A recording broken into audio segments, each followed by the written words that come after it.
This is a story I've shared with you in the past. That I think it was the Yismach Moshe. I actually saw the story published someplace, I believe.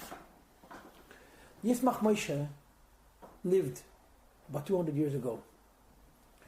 He was from the first great Hasidic masters to bring Hasidus to Hungary. He was a disciple of the Chayza of Lublin.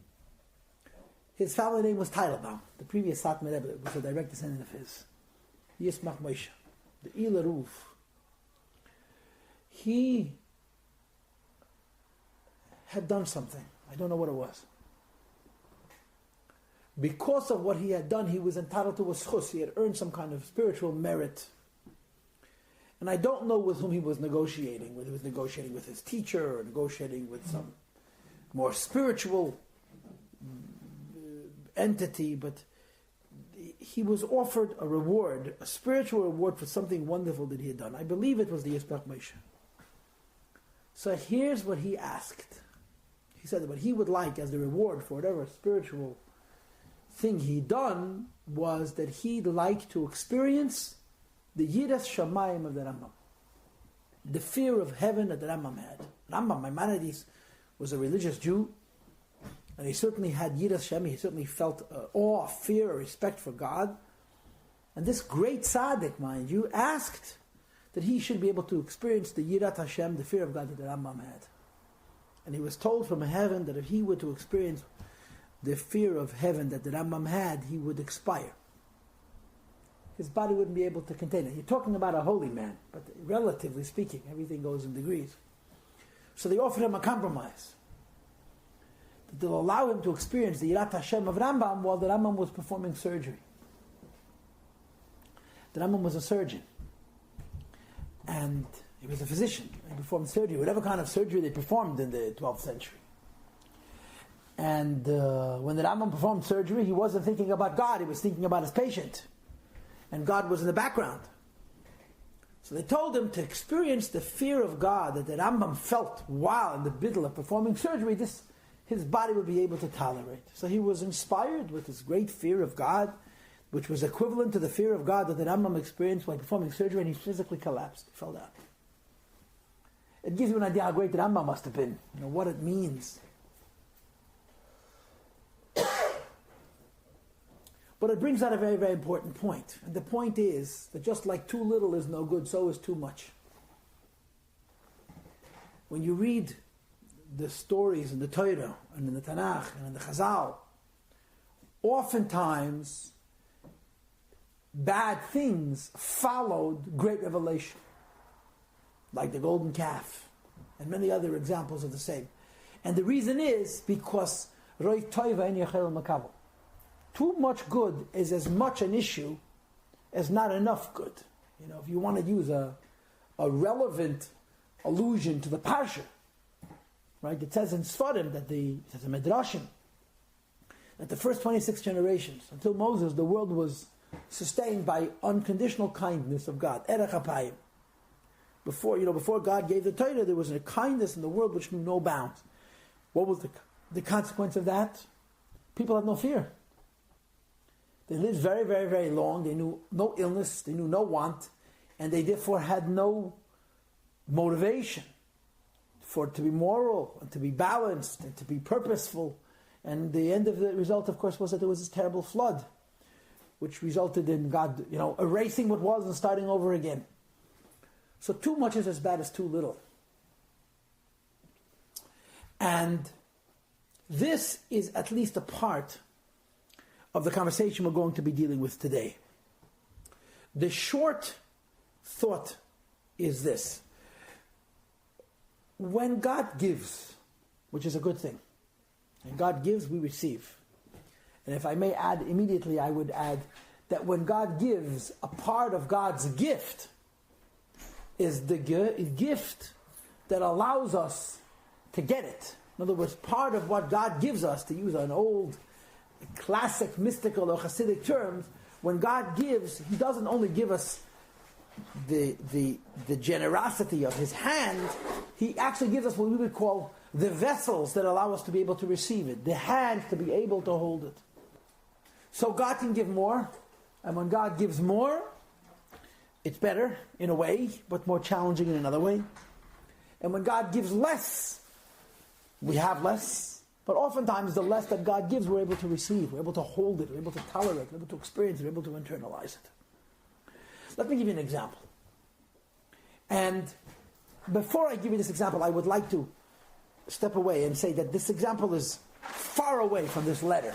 The letter we're learning tonight is letter 23, and I'm, so to speak, going off on a broad tangent, and forgive me for doing this, but this is what I decided to do to help articulate, to communicate the purpose or the essence of what we're going to be discussing tonight.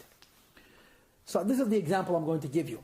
In Jewish thought, Jewish religion, Jewish faith, Jewish theology, there are two related ideas. One is called Ruach Hakodesh, divine inspiration. The other is called Nevuah, prophecy. What is the difference between divine inspiration and prophecy? To be sure, when you study Rambam discusses this in the second section of the Moreh Nevuchim, chapter 45, where he lists 11 categories of prophecy. Rambam lists 11 levels of prophecy. Of the 11 levels of prophecy, the first two are Ruach HaKodesh, the first two are divine inspiration. In other words, if I understand Rambam correctly, Rambam sees Ruach HaKodesh and Nevuah, which is divine inspiration and prophecy, as gradations. It's lower and higher, less and more of the same thing. This is my understanding of it. The basic difference between an experience of prophecy and an experience of divine inspiration is that when a person experiences divine inspiration, they remain a person. When a person experiences prophecy, it pushes their identity as a person aside. In other words, divine inspiration fills you, your brain, your heart, your senses, and perhaps even your body. And it makes you more of what you are. The more of what you are that's associated with divine inspiration is godly. In other words, the inspiration says that this isn't just an extra force that's coming from who knows where, that this extra force is actually coming from the best place, it's coming from the truth, it's coming from godliness. But the divine inspiration that you're filled with fills you. Prophecy is a gift from God that by definition you're unconditioned for. The only person who experienced prophecy in a way that looked as though he were conditioned for it was Moses, Moshe Rabbeinu. Like we learned in Bracha, we just read last week, Simchas Torah, Moshe Rabbeinu was the only person who spoke to God panim el panim, kasher daber yesh al riyeh. When Moshe Rabbeinu experienced prophecy, it was like a person talking to his fellow. In other words, he wasn't overwhelmed. But as a rule, when a person experiences prophecy, the prophecy is so potent, it's so powerful, it's so strong, that it pushes the person aside. That's when people experience prophecy, they would fall to the ground, they would lose control of their body, they would act in ways that appeared to be crazy. But when in reality what was happening is that the force of the experience of godliness was so strong that it was at the expense of who the human being was. So it's two different ideas. One idea is much more controlled, one is much more contained, much more palatable, much more internalized by the human being, but less. The other is much, much more powerful, it's much, much more intense.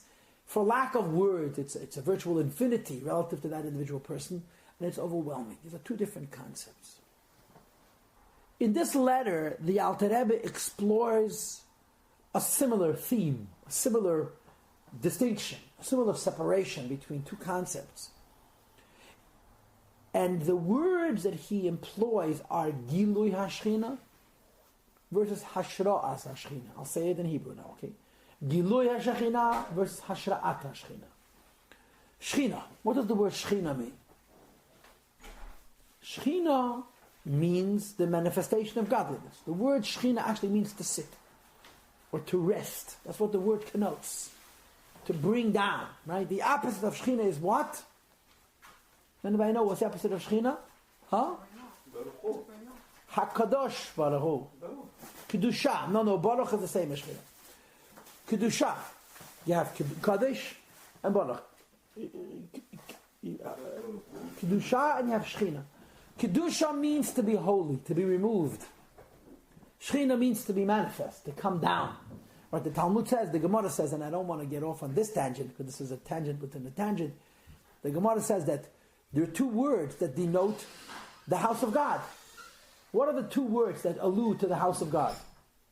Mishkan and Mikdash. Mishkan and Mikdash are opposites. Mishkan means the place where the godliness is sitting. Mikdash means the place where the godliness is removed. So the Gemara says Mikdash, the Ikina Mishkan, and Mishkan, the Ikina Mikdash. And it's the same. What made the house of God special was that what should not be manifest was manifest. In other words, the level of a lakus, which is called Kedusha, was in a state of Shechina in the Beis HaMikdash. There's a lot of details to this, but this is the idea. So Shechina means the manifest of godliness. Godliness that comes down into the world. Shechina is the lower level of godliness, or as it's called in some cultures, the feminine aspect of godliness, versus the Kedusha, which is the masculine aspect of godliness. And I've discussed this with you many times before. Kedusha, when it has trouble, goes away. Kedusha in Golus goes away. Shechina in Golus joins us in Golus. The Shechina is with us in Golus. But there are two concepts. One is called Gilu Shechina, that the Shechina is revealed. And the other is called Hashra'at HaShechina. Hashra'ah, that the Shechina rests, that the Shechina is manifest. What is the difference between the word Gilui, that the Shechina is revealed, and the word Hashra'ah, that the Shechina is manifest? The difference is very, very simple. Gilui HaShechina means that Shechina reveals itself to us. And revealing itself to us means one very, very simple thing. It's revealed to us, and we get it. If it's revealed to us, and we get it, then it is by definition limited, because we're limited. So Gilui HaShechina, the notion of Shechina being available to us within the framework of Gilui, indicates, it shares, it reveals the idea that Hashem is giving us something which we're able to get. It's better than us. It's more than we are by ourselves. But when the Shechina reaches us on a level of Gilui, it reaches us in such a fashion that we're able to receive it. Hashra'at HaShechina, Hashra'ah, connotes whatever Shechina is, the truth.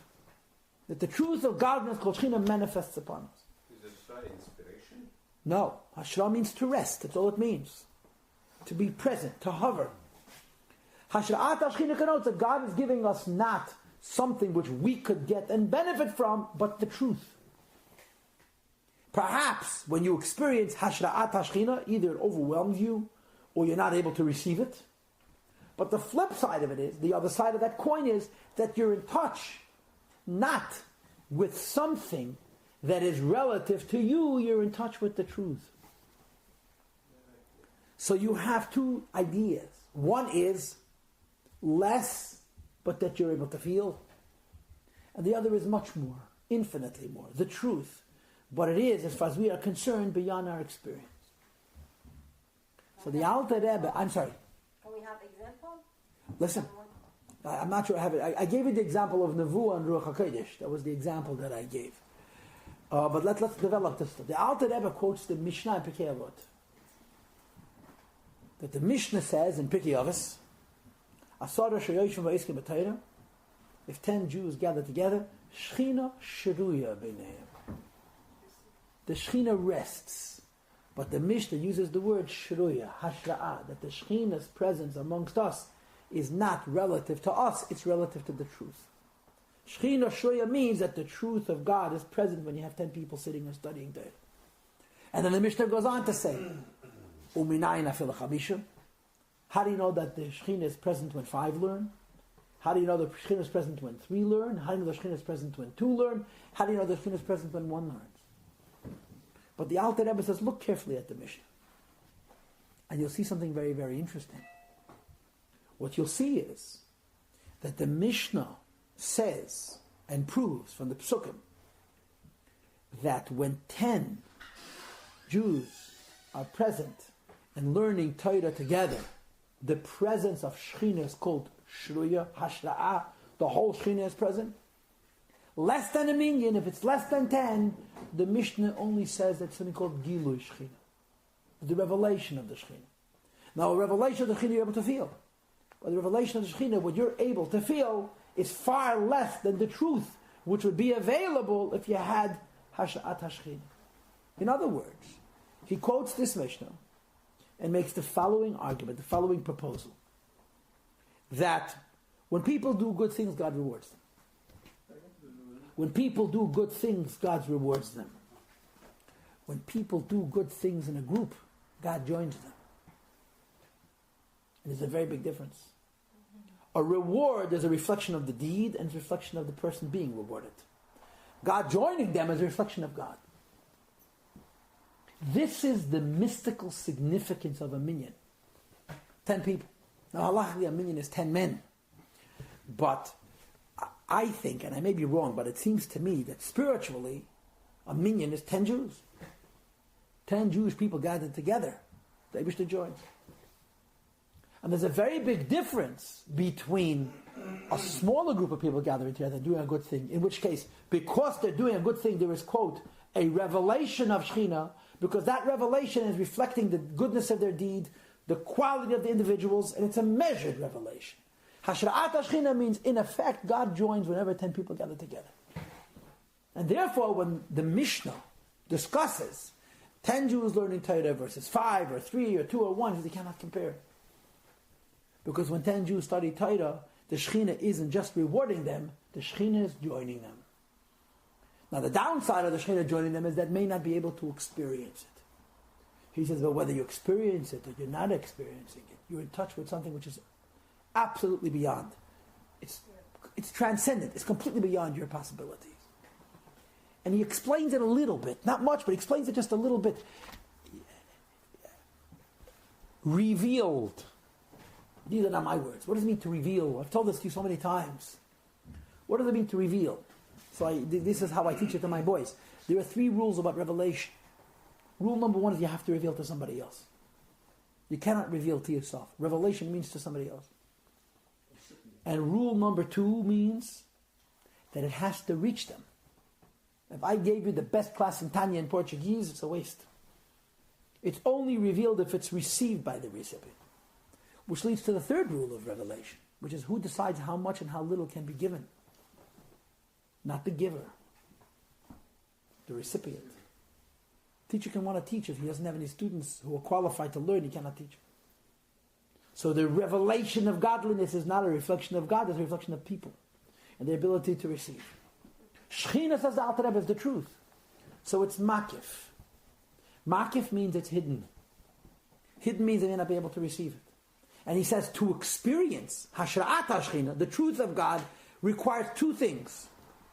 The first, he calls it Hispashtus HaNefesh Me'aguf. Hispashtut HaNefesh Me'aguf. It's called, in the language of Sifrei Machshava, Hispashtus HaGashmis. To experience prophecy is I'm using this expression even though I'm using it wrong, the way the expression is used in the Bible. It's an out-of-body experience. But not an out-of-body experience that have to do with chas v'shalom, illness. An out-of-body experience because the body cannot contain it. Very holy people who experience the equivalent of prophecy, whether it's actually prophecy or something similar to prophecy, experience it because they found a way to dissociate from the material selves. It's brought in Shulchan Aruch when it talks about people who davened and their meditations and their experience of closeness to God Almighty. They bring the expression hispashtus agashmis, to lose your association with the limitations that your body gives you. And then he says, if a person succeeds in hispashtus agashmis, to completely separate themselves from their body, from their material selves, so that they can experience the revelation, they'll only experience it if God gives it to them as a gift. Chesed Hashem. It's not something which happens naturally. Which is why I think that it's a pretty good reference to say that this is like prophecy. Although we're not talking about prophecy, we're talking about Hashra'at Hashchina, it's a different concept, but prophecy is the same idea. Prophecy requires hispashtus agashmis. It says in the Psukim, in the Tanakh, it describes that King Shaul experienced prophecy. And when he experienced prophecy, he took off his clothes. All the prophets took off their clothing, he also took off his clothes. As they said in Tanakh. Now on the surface it sounds crazy, and it was crazy. It looked crazy. There's different explanations for it. But how Hasidus interprets it doesn't mean he took off his physical clothing. The clothing mean the forms of communication that people have. The way I think, the way I feel, the way I experience. the preconditions of a human being, or the predisposition of the human being, are called their garments. What? The garments, the levushim of a person, are the way they analyze, the way they think, the way they feel. The garments of the person are limited. So the Navi has to remove his clothing, means he has to go out of his very basic identity as a person to open himself up to the experience of prophecy. And then also it's a gift. But and he says that that's what happens to very special people, big tzaddikim. This is what I told you in the introduction. God gives them a koyach to experience the equivalent of hashra'at hashchina, of experiencing the manifesting of the shchina as the shchina is, or as I put it to you earlier, where God is not revealing something of himself, but he's joining you. Hashem has to give you a special koyach. God has to give you the ability to be able to experience it, to internalize without it being totally overwhelming, without it being beyond the person. So there's a very, very big difference between the revelation of the Shekhinah and what's called experiencing a manifesting of the Shekhinah. A revelation of the Shekhinah is, by definition, limited. We had this in an earlier discussion, not that long ago actually, that there's a concept of light being a garment. Light reveals its source. The light of God reflects God, but relative to God, it's a garment. It's not the truth. It's a reflection. Gilui Ashchina is like experiencing a garment, a diminished, a lesser aspect of the light of godliness, which you're able to experience. Hashras Hashchina, the presence, so to speak, God joining us in our prayer, is a very, very different thing. This is not simply a revelation, but it's having a connection to the truth, which perhaps we're not consciously experiencing, but whether we're experiencing it or not experiencing, it's very, very, very real. And he quotes the Gemara. In addition to this Mishnah that says when 10 Jews study Torah, the Shechina rests, he quotes the Gemara. What does the Gemara say? Akol be'asara shchenta sharia.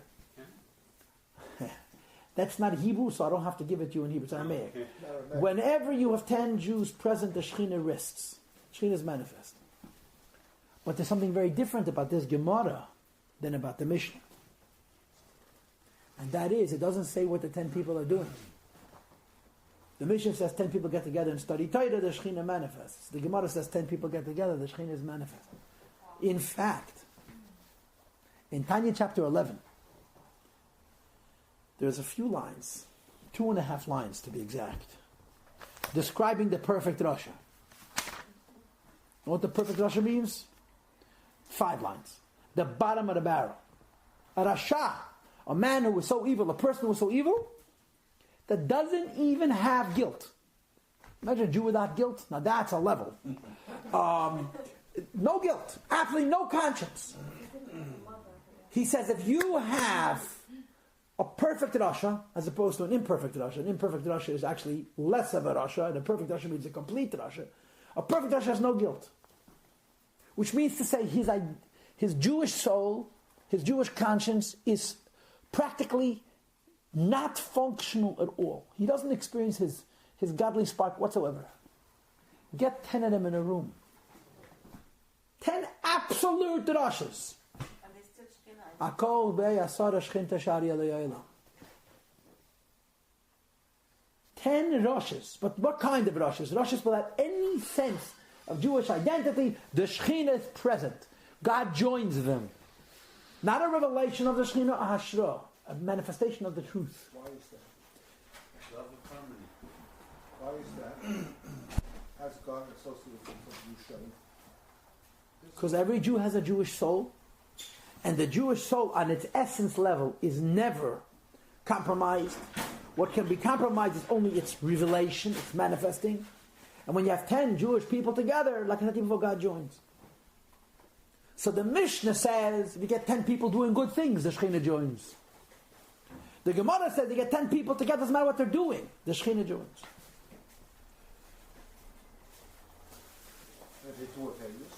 Same thing.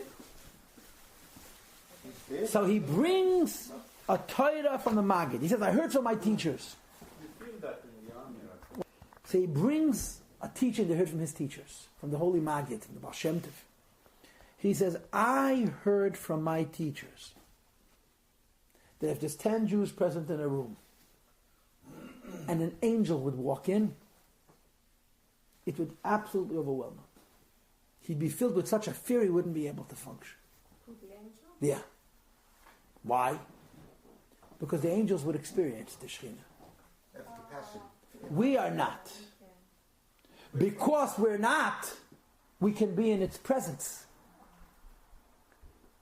An angel would experience the Hashras Hashchina, the presence of God in His truth, and they can't take it. Nobody can take it. So the Alter Rebbe says, think about the significance of 10 people gathering. 10 Jewish people gathering. And like I said to you before, and I this is my personal sense. In Jewish law, you have to have 10 men for a minyan, But spiritually speaking, the idea of 10 means 10 souls. Doesn't matter. They're male or female, adult or children. 10 neshamas. There's a Shekhinah present. So just think about what it means when 10 people gather together. Doesn't matter what they're doing. And he goes on to say, think about the responsibility. Think about the responsibility. So the Alter Rebbe now makes a very powerful point. He says, when people gather in shul, we're not talking about during davening. We're simply talking about people gathering in shul. The Shekhinah is present. And he therefore makes a very simple argument. When people gather together in a group, Yidden, particularly in shul, it's not during davening time. The Shekhinah is present. And to behave in a way which doesn't acknowledge the presence of the Shekhinah is disrespectful. Such as?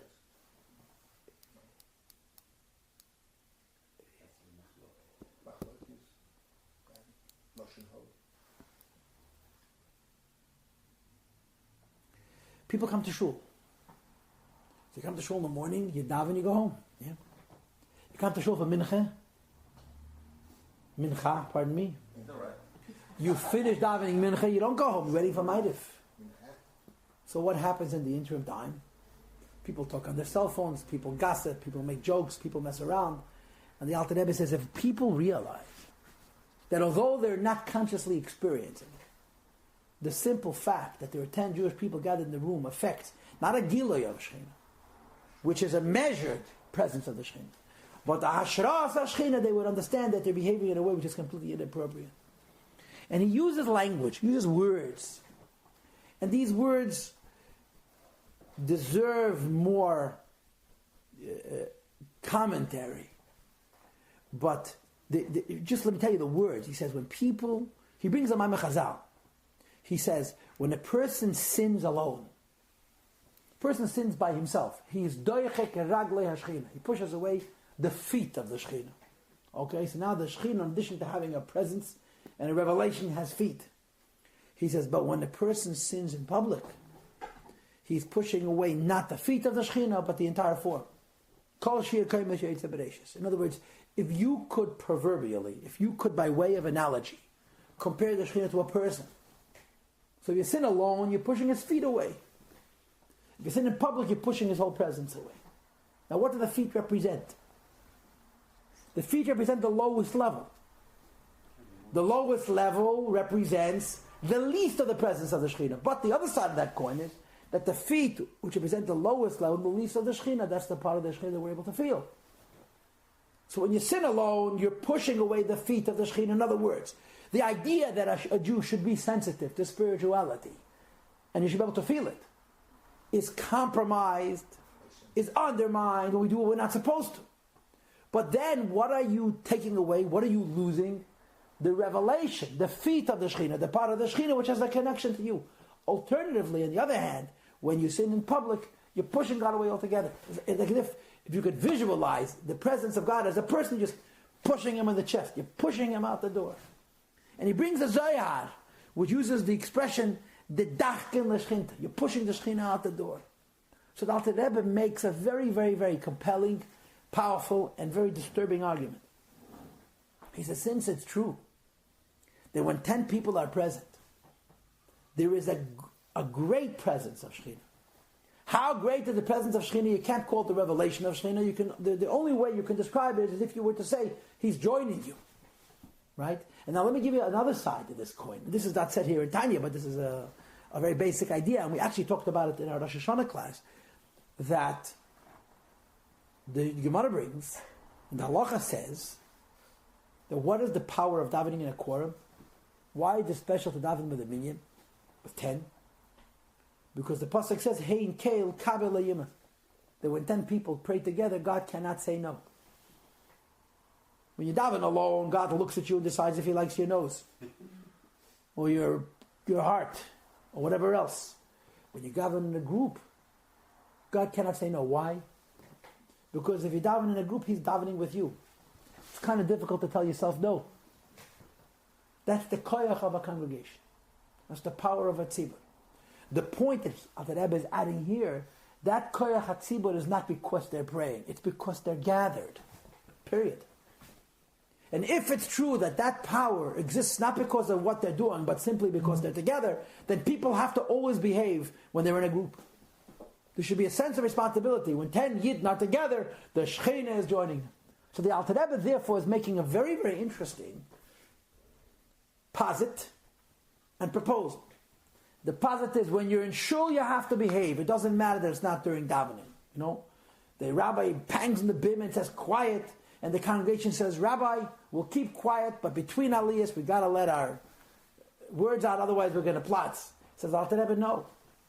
10 people in a shul, the Shechina is joining you, not revealed, but shoyrei, present, and you have to behave accordingly. Different Alter Rebbe says, whenever you're in shul, you got to do good things. It doesn't matter if it's a time of davening or it's not a time of davening. You're present in a shul, God has joined you, you have to behave. And the good things that you do, you should do as a group. You shouldn't do them as individuals. Since the very collection of 10 affects that God joins, so when that 10 gathers together and is doing something good and you separate yourself from that group, you're separating yourself from God who's joining that group. So he makes a proposal that says, in times that people find themselves in shul and they're not davening, they have to do constructive things. So he's not talking about talking and davening. He's not talking about not paying attention to davening. He's talking about how a person behaves in a shul in the downtime, in the time that there's no minyan, and he makes proposals. No minyan or with a minyan? When, not the time of davening. With a minyan, but not the time of davening. Yeah. So he proposes the following. He says people should study in Yankiv. In Yankiv, in Yaakov, which is the stories that you find in the Gemara, or the Midrashim, the stories and the ethics and the more philosophical parts of Judaism as opposed to the halachic parts of Judaism. And he says, what do we know about In Yankiv? They have two properties. Midrashim have two properties that are both very, very special. Number one, Alter Rebbe says it in Shulchan Aruch also, that in the stories of the Medrash, and the same is true of the stories of the Chumash for that matter, and the more philosophical and spiritual parts of the Torah, you have Kabbalah, you have the secrets of the Torah. And when you study the secrets of the Torah, it's Mechaperes Avnei Shaladim. I don't know what the source of this is, but it atones people's sins. Studying mystical and spiritual teachings has an atoning effect. Now, not everybody can study mysticism, but in Yankiv anybody can study. To study the Medrash, study the stories from the Medrash and the commentaries of the Medrash and the ethics of the Midrashim, everybody can, and it's connecting you to the mystical side of the Torah without having to be a mystic at all. And on a practical level, the Alter Rebbe says, well, we all know that those parts of the Torah teach us derech eretz. They teach us how a person is supposed to behave on an ethical level, on a very practical level, a very down-to-earth, refining character, and so forth and so on. So the same dimension of Torah, which on the one hand has a very spiritual and mystical undercurrent, we don't have to be privy to the mystical undercurrent, we have to just partake of it. On a practical level, it just teaches us how to behave. So Alter Rebbe says, people come to shul, and they're hanging around. Why are people hanging around in the shul? Because they're waiting for Arbit, they're waiting for Ma'ariv. Got to study. Do good things. So number one is to study in Yankee. In other words, it doesn't have to be necessarily a very scholarly class, it has to be a very meaningful class. And one other thing, to study practical halacha. Day-to-day halacha. And this is now, what I'm about to say is my own words, but this is something which is Ba'mir auf den Lung und auf den Zung. It's very close to my regular thought process. Tugging your heart. In the olden days, if you will, the word that they used for halacha, I'm talking about 500 years ago, 600 years ago, was not halacha. You know what word they used for halacha 500, 600 years ago? Minhag. Today the word minhag has come to mean a custom, which, a certain community does, another community doesn't do. A certain community finds meaningful, another finds empty. But way back, minhag didn't mean a custom. Minhag means how you do Judaism. And oftentimes, people either don't study the halachas at all, the practical laws, or if they do study the practical laws, the studying of the laws becomes such a scholarship, it becomes completely impractical. There is something very serious and very primary, very first, about learning law in a way that it teaches you what to do practically, how you should live your life in your day-to-day lives. In other words, it's not even reading it out of the book as much as this is how you're supposed to stand Amidah, this is how you're supposed to bow, this is how you're supposed to make 3 steps back and 3 steps forward, turn to the right, turn to the left. Little practical aspects of our daily service, whether it's in davening, or it's in learning, or it's in kosher, or it's in Shabbos, or it's in Yom Tov, to practically learn how to do things. We use the word halacha, but we mean it in the sense of minhag. Not what is the law, but how do I do this? How do I say Moed Ani? How do I wash negavas? The Rabbi says, every day study halacha, law, lemaiseh. Because of course, in the end, what matters most is what we do. We have to do the mitzvahs the way we're supposed to. We're not supposed to make any mistakes. And there's an additional bonus that helps. And that, of course, is that the Mishnah says, the Chazal say it, that if a person wants to be batuach, certain that he has a portion in Olam Haba, one of the ways of doing that is to learn halachot every day, to learn every day a practical law. And again, I want to repeat, be careful when you learn a law, it's a halacha that's a minhag, that you could actually employ. The Rebbe says, this is what I want people to do when they're gathered in shul and they're not davening, because they're waiting for the sun to go down. Study at Yankiv. In other words, don't necessarily learn very scholarly things. Learn things that people can understand relatively easily, that has many other benefits, and learn practical halacha. And on Shabbos, says the Alter Rebbe, if people are in shul, especially Shabbos afternoon, and there's free time and there's nothing going on, people should study the laws of Shabbos. And he brings the halachot of Shabbos. Every week. You're a Sephardi. I'll give you something Sephardi, special for you. And Taki, you're from Iraq, yes? Half. Okay, half, I'm sorry. The Ben Ish Chai was the Rav of Baghdad. He used to speak every Shabbos. And his drashot, the speech that the Ben Ish Chai made, he wrote down and he published in a sefer. You know the name of that sefer? You know the name of the sefer Ben Ish Chai wrote on his drashos? Ben Ish Chai. The man wrote 70 Sfarim. But he's known, what were those drashos? Every week. Look it up. Halachot and drush. Every Shabbos, the beginning of his lecture was practical halach. And during the course of his drashos, if you ever saw the Ben Ish Chai, it goes in years. The Ben Ish Chai is speeches that he made Shabbos after Shabbos over a number of years, and he could repeat the same halacha. So he finished the whole Shulchan Aruch, he started again. To teach people halacha l'maisa how to do things. And they gathered in Baghdad when he was alive. He was such a giant, it's indescribable. They would spend the whole Shabbos listening to him talk. And he always talked practical halacha. And then, of course, he would say medrash, the Ben Ish Chai. He played with the Torah like children play with fingers. An incredible person. Unbelievable person. But he taught every Shabbat. The beginning of his drasha was halacha. Practical, how to do halachas. And the Alter Rebbe says, but on Shabbat, he should hilchot Shabbat. Why? Because hilchas are absolute Shabbat. Which means the laws of Shabbos are many. And the laws of Shabbos are terribly complicated. And people can do things that you're not allowed to do on Shabbos. In some cases, very, very severe prohibitions, and not even know that you're not allowed to do it on Shabbos. And as the Mashon Chazal uses a very, very strong lashon, shigigat Talmud elazadim. You know what that means? Shigigat Talmud. If you made a mistake because you didn't learn, it's a sin because you should have learned. pretty powerful. And he gives specific examples. He speaks about the laws of muktzah. You know what muktzah is about? What you're allowed to move, what you're not allowed to move. Now muktzah is not, muktzah is a shvus. Muktzah is miderabbanan. Muktzah is not one of the lamatas belachas of Shabbos. Muktzah is not one of those things that you're biblically not allowed to do on Shabbos. It's divrei Kabbalah. It's brought in Tanakh that you shouldn't pick up boulders on Shabbos, and you shouldn't be involved in things that you have no need for on Shabbos. So he says, even though muktzah is only midrabanan, but things that are rabbinic, he brings from the Gemara, chamurim divrei sofrim, that the words of the rabbis have a severity even of the laws of the Torah. So the Rebbe says it's very, very important that people should learn Hilchot Shabbat and know how to keep Shabbos. In the end of the Tanya, which is a couple of months away for us, he brings that Kol Hashem, the last page of the Tanya, he brings the same idea again. He says, Kol Hashem is Shabbos Kehilchosai, if a person keeps Shabbos properly, Moichel Al Kol Avenos. He's forgiven for all of his sins, but Kehilchosai, you got to know all the laws. And the laws of Shabbos are very complicated. What is considered squeezing? What is considered making a knot? What is considered cooking? What is considered, and it goes on and on and on. And these are things that we deal with in our Shabbos by Shabbos practice. So that people have to start learning practical halachas. So first of all, they won't make any mistakes.